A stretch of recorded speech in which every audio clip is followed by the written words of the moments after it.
Mahilig din ba kayo sa mixed dried fruits, mga mamshi ko?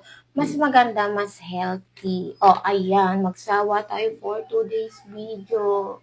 Ayan, matatakam ka talaga dito, mga mamshi ko. Ayan. Ang sarap.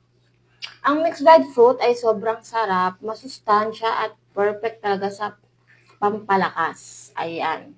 Healthy snacks talaga siya. Swak na swak din sa budget kasi meron siyang ano lang, maliit lang siya, mga mi. 60 pesos lang po mga mi. Ayan, meron pa siyang ganyan. O, diba?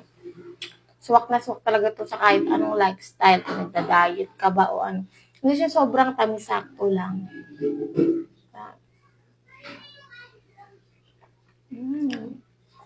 Ang sarap. Mangga siya, oh, dried mango.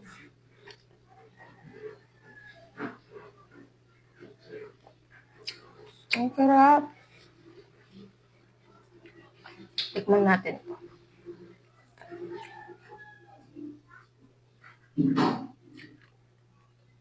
Ang sarap din yung mga mansi ko. Gusto nyo nito? Nasa comment. Thank you for watching.